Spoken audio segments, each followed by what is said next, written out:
Boum les champions, Rachid Moulay, votre préparateur physique arts martiaux et sports de combat. J'espère que vous allez bien, que vous avez la forme. Aujourd'hui, j'ai l'honneur d'être en compagnie de Samir Faidine, mon partenaire de nouveau, d'accord. Vous avez l'habitude de le voir sur les vidéos. Combattant de MMA professionnel, d'accord. Ancien champion Cage Warrior, champion du monde 2019, MMA, organisation Cage Warrior. Samir, comment est-ce que tu vas? Ça va et toi? Ça va bien, toujours je te remercie. Toujours la pêche. Tu t'entraînes en ce moment, ça va? Ouais, toujours, même si après, avec ce qui se passe, c'est un peu compliqué, mais bon, heureusement qu'on arrive à garder un bon rythme, donc ça va. Bah, l'idée justement pour vous, c'est vraiment à travers les vidéos qu'on vous propose donc avec Samir, c'est que vous puissiez continuer justement à vous entraîner malgré le contexte qu'on traverse. C'est très important aussi bien pour votre mental comme pour votre physique. Donc aujourd'hui, on va s'intéresser à la préparation physique d'un combattant que j'apprécie, Dustin Poirier. Dustin Poirier s'est récemment illustré en battant donc la star, l'icône Conor McGregor que tout le monde connaît. Récemment dans un des combats d'une finale pour la ceinture, d'accord, il a remporté sa ceinture, enfin il l'a conservé ou il l'a remporté, je sais plus. Je crois qu'il l'a remporté. Je crois moi aussi. Bref, il est champion UFC, voilà, c'est ce que vous devez retenir. Et du coup, il est reconnu justement pour ses qualités de boxe anglaise. Il est vraiment très très bon en boxe anglaise, en travail de déplacement. On va s'y intéresser à travers 3 exercices. Un exercice de coordination vitesse. Donc c'est des exercices que Dustin Poirier utilise pour sa prépa physique. Donc ça, je tiens à le souligner. Donc j'ai fait un travail de recherche. Donc un exercice de coordination vitesse. Un exercice de prophylaxie pour ses épaules, étant donné qu'il fait beaucoup de boxe anglaise. On a tendance ici à syphoser, c'est important de prendre soin de ses épaules, de renforcer les muscles qui sont en arrière. Et le 3e exercice, ça va être la surprise, vous allez le voir dans la vidéo. Premier exercice, travail de la coordination et de la vitesse à travers du travail de shadow, d'accord, en vitesse gestuelle des bras, d'accord, avec une ceinture de survitesse. Donc l'idée de cet exercice, ça va être de combiner justement la résistance donnée par l'élastique justement par rapport au déplacement, être coordonné justement pour respecter les 4 plots ici, se déplacer donc entre les plots sans les toucher, tout en conservant une anglaise assez rapide et efficace. Travailler sur des combinaisons, encore une fois, je le répète, que vous avez l'habitude de travailler au club ou si vous êtes compétiteur, des choses que vous faites en combat, en compétition. Samir, t'es prêt? Ouais. C'est parti. Donc là, l'idée ici, ça va être de mettre, donc, alors Samir va se tourner rapidement, ceinture de survitesse ou l'élastique, vous pouvez le mettre autour de la taille, hein, d'accord? Prenez quelque chose qui soit résistant pour éviter d'avoir un élastique qui craque pour vous faire mal. Et l'idée, ça va être de le tenir ici avec les 2 mains, d'accord? Pas mettre une grosse résistance au début. Et voilà, donc là, Samir va se mettre face au plot et il va commencer à évoluer tranquillement. Donc voilà, donc l'idée ici, c'est de rester derrière le partenaire, voilà. Donc de travailler avec lui, hop, sans mettre une grosse résistance. On travaille uniquement en anglaise. Les mouvements en anglaise doivent être rapides. Voilà, c'est bien Samir. Voilà, et en même temps, lui, il doit jouer ici avec ses déplacements sans toucher les plots. Voilà, super simple, très bien. Ça, tu l'as bien senti l'exo? Ouais, donc l'idée, c'est ça. C'est pour rester rapide, il ne faut pas que vous ayez une trop grosse résistance, d'accord? C'est à vous de modérer, ok? Si vous travaillez avec un partenaire qui est beaucoup plus lourd que vous travaillez avec un élastique avec une plus grosse résistance, vous tirez un petit peu plus, d'accord? Mais l'idée ici, on est à peu près sur des gabarits équivalents, donc tous les deux. L'idée, c'est pas de l'empêcher d'avancer. L'idée, c'est de lui mettre une petite charge, une petite résistance qui va lui permettre justement de forcer un petit peu plus sur ses déplacements. Et le jour justement où il n'y aura plus de ceinture, il n'y aura plus de contraintes, au niveau de ses membres inférieurs, il y aura beaucoup de vitesse en termes de déplacement. Et au niveau du haut du corps, comme il a l'habitude de travailler en vitesse, il va conserver cette vitesse. Exercice numéro 2, déplacement jeté de medicine ball ou de wall ball. Donc là encore, Dustin Poirier est quelqu'un qui travaille beaucoup avec ces outils-là, il travaille beaucoup avec le medicine ball. C'est ce qu'on appelle de la méthode balistique, c'est une méthode pour développer la puissance. Et elle permet vraiment d'avoir des coups de poing très puissants, d'accord, lorsqu'il y a un bon programme d'air de développement de la force qui a été réalisé. Vous pouvez vraiment, avec ces techniques-là de travail medicine ball, wall ball, développer de la puissance. D'autant plus, c'est hyper fonctionnel, hyper spécifique, puisqu'on reproduit exactement la gestuelle du coup de poing, du crochet, de toutes les techniques de boxe anglaise. Donc là, on va vous proposer 2 petits exercices là-dessus. Donc déplacement jeté de medicine ball latéral, déplacement dos au mur, jeté medicine ball en crochet. D'accord? T'es prêt Samir? Allez, c'est parti, on va commencer par le premier.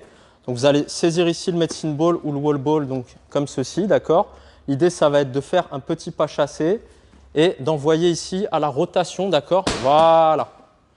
Ok, donc on va coupler, on va mettre, d'accord, on va ajouter la force générée dans le déplacement dans le mouvement de lancer, d'accord. L'idée, c'est vraiment de synergiser les deux. Donc, enchaîner le déplacement, tout de suite pousser très très fort. Allez, Samir, vitesse rapide, hop, voilà, très bien. Ok, à une deuxième, très bien. Essaie de mettre juste un déplacement, parce que là, toi, tu mets un déplacement et après, tu refais ça. Moi, ce que je veux, c'est vraiment que tu pars, hop, et tout de suite, d'accord. Voilà. Déplacement. Voilà, très bien. Voilà. Vous avez vu, là c'est plus spécifique. Parce qu'en général, vous ne vous déplacez pas comme ça pour donner le coup de poing. Mais quelquefois, quand l'adversaire est à distance, vous avez justement ce déplacement, d'accord, ce sursaut qui va faire que vous allez vous rapprocher et que vous allez envoyer derrière. Donc l'idée, c'est vraiment de reproduire cette gestuelle-là. Ça va, Samir? Ouais. Donc l'idée, c'est vraiment de bien recruter les abdominaux, aspirer le nombril au maximum, d'accord, pousser de manière explosive, bien relâcher les bras au départ, pousser explosif au niveau du haut, maximum de puissance et de stabilité au niveau des jambes. Ensuite, sur le deuxième exercice, on va prendre le medicine ball, d'accord, on va se mettre dos au mur. Et là, l'idée, ça va être de faire pareil, un déplacement, et par contre, d'effectuer ici un crochet pour envoyer le wall ball au niveau du mur. Vas-y, Samir. Voilà.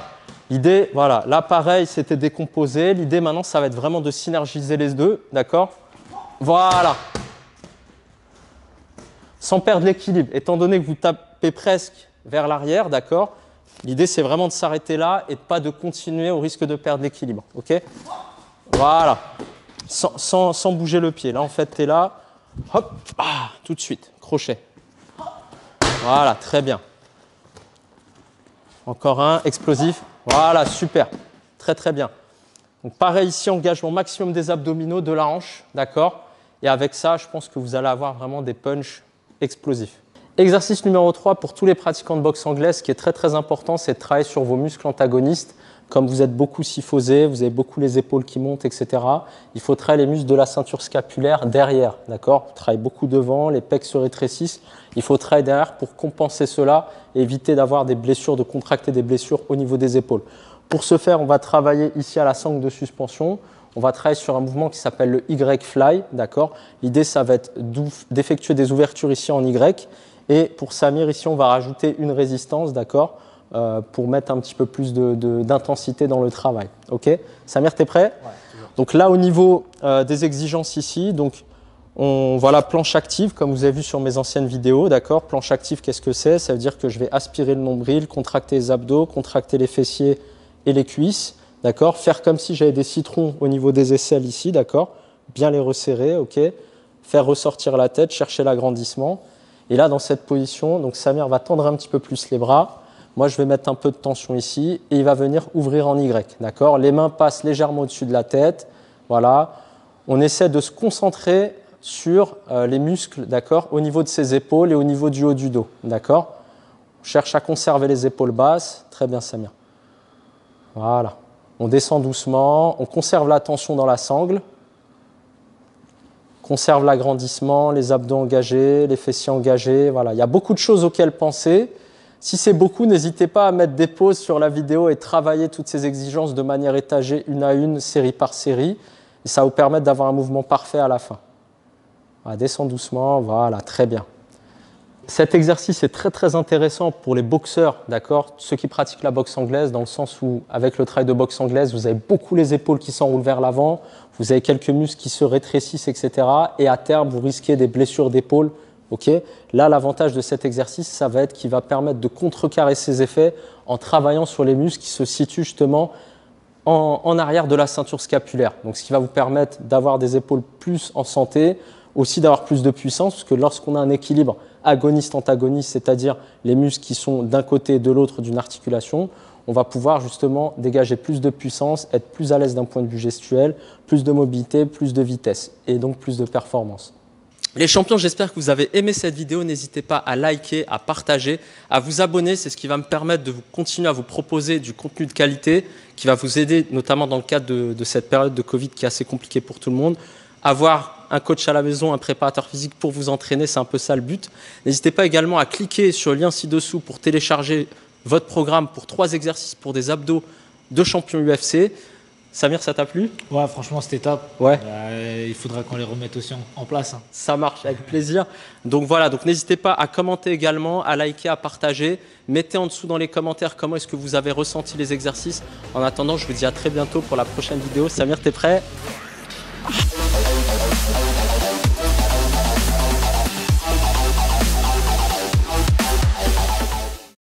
Les champions, j'espère que vous avez aimé... Ah ouais, j'ai fait un truc bizarre avec ma bouche là. Ouh là là là là là là. Alors.